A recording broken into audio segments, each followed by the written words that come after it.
Young Lee man and I came from the East Coast. I feel like a future young nigga gon' beast mode. Hang out the window with a gold, that's his ego. Came from the Ville, gotta do it for my people. She rap with the gang and she fuck with the ego. Yeah, that's how she like it. She want me to pipe, just get it deleted, no time for no Skyping. OTM straight out the mud, we the livest. Brothers and sisters, I'm here to tell you today, Joel, Hans, and Embiid is here. He's here to stay. He's ready to get the ring. The big boy on the block, OG, triple OG, Hans Embiid, the MVP. And at this point, if you don't give Joel the MVP, that award it don't even matter no more. It loses value at this point. You cannot give it to Jokic. He's down 0-2, and Embiid's up 3-0, and which he just hit a game with a 3-point shot. I mean, you see the spin cycle post move at the top of the key. It just don't matter. Fadeaways between the leg, catch a poster on Siakam. The guy is doing everything. There's nothing that Joel Embiid can't do when he's on the floor. Period. And the whole thing is, the scariest part about this is, this wasn't even Joel Embiid's best game.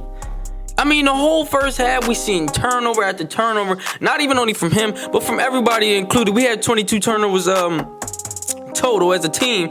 But Joel Embiid, man, just stepping up in that second half.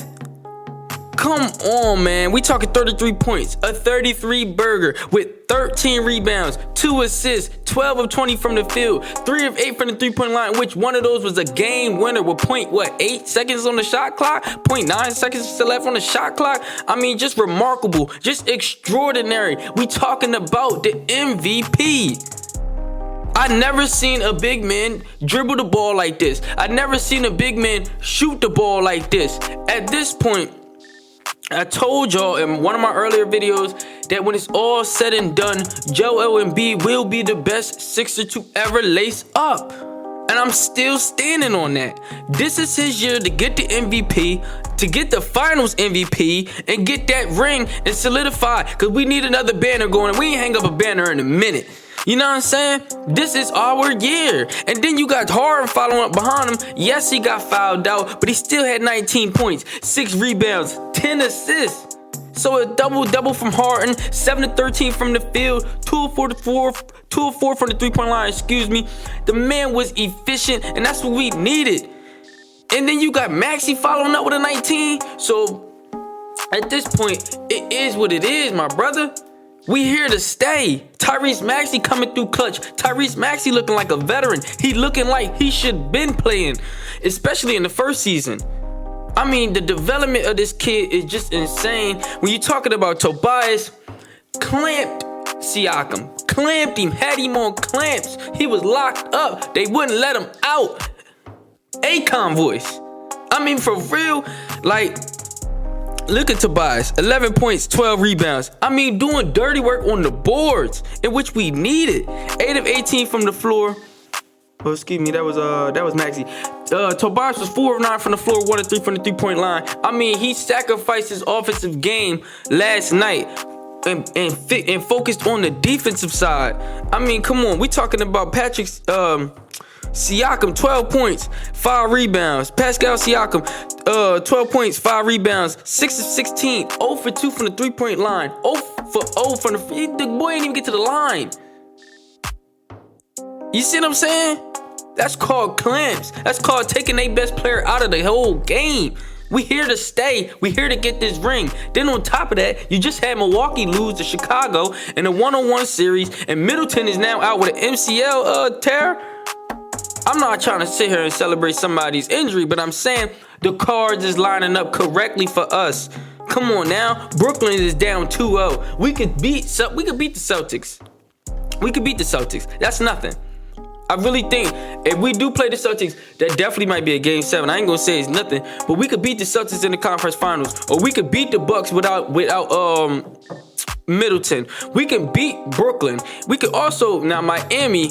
We could beat Miami. Don't get it twisted, but it's definitely gonna be a game 6, game 7 with Miami all day. Toronto played their hearts out, man. Pascal Siakam, he definitely was porking up, but you had 20 points from Achua, 6 rebounds, 24 from Trent Jr., in which he definitely had that Motrin. He definitely took some type of antibiotics. He definitely had some chicken noodle soup, hopped back on the court and started balling. He was 9 of 19, 4 of 9 from the three-point line. Anunoby had 26. VanVleet was porking it up. That was the reason that they lost. VanVleet was porking it up. VanVleet is showing he's not worth that money. He's not. He hasn't shown that he's worth that money. I mean, we talking 3 of 13 from the field, 2 of 10 from the three-point line, 12 points, 9 assists. You was getting guys involved, but your shot was broke. I mean, look at it. Game 2, you was 7 of 23, 5 of 16 from the three-point line.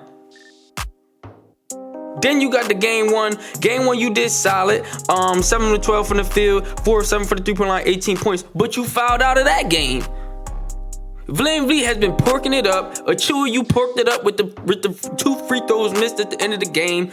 I mean, and then we got the Joel Embiid block that they gave y'all. And then, man, y'all just played your hearts out. But at the end of the day, it just wasn't enough.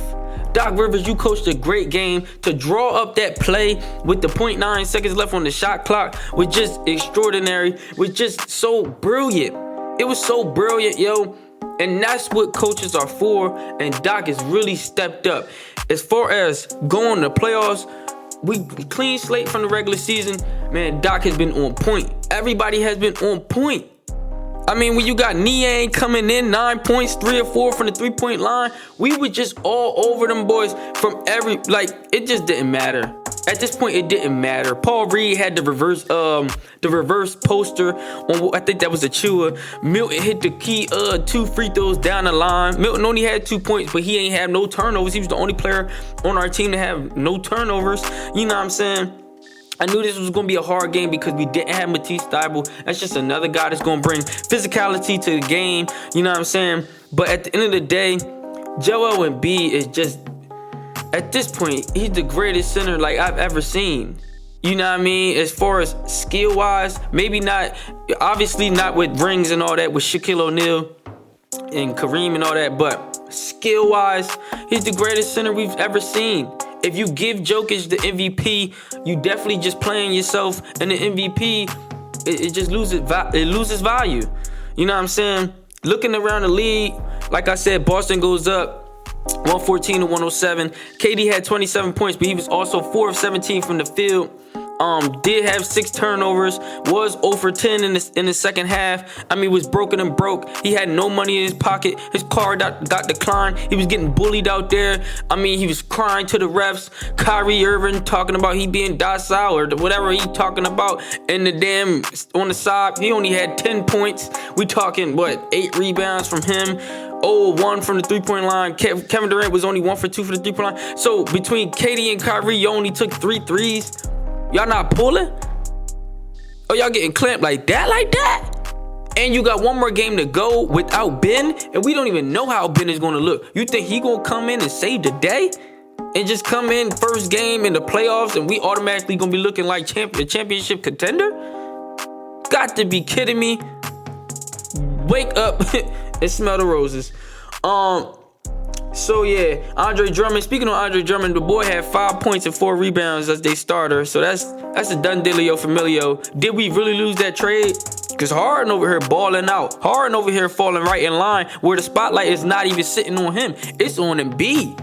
You see what I'm saying? $100 million man Tobias is stepping up. Young boy Maxey is stepping up. All the key guys, Pop Danny even stepped up. We talking 9.7 rebounds, 2 steals, 1 assist, 3 of 8 from the floor, 3 of 7 for the three-point line, doing dirty work from all over. We ready to get this ring, and the cards is lining up for us, y'all. I told you we was going to get this ring. And I'm still standing on that. It ain't gonna be easy, but you know we gotta do what we gotta do. Chicago also beat the Bucks, whatever, so they 1-1 in they series. And the fact that even if the Nets do beat Boston, right?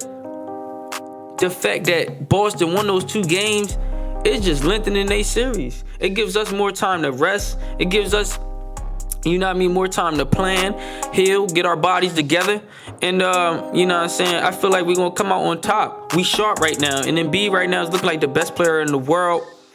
And hopefully he can stay in this prime for at least give me like another 4. And that's boy, that's gonna be hard because you gotta stay in shape.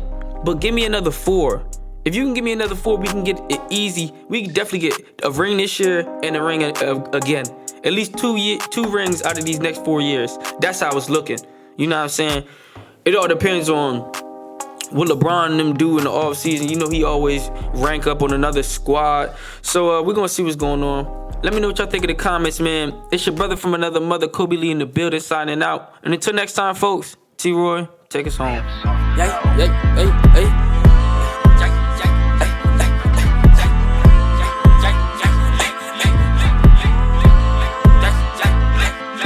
They say lil' bro ain't keeping it real, you snake, that's crazy. Feeling in my bones on to make 100 million, and this shit won't phase me. A big in paper, too many dollars, too many bills, somebody save me.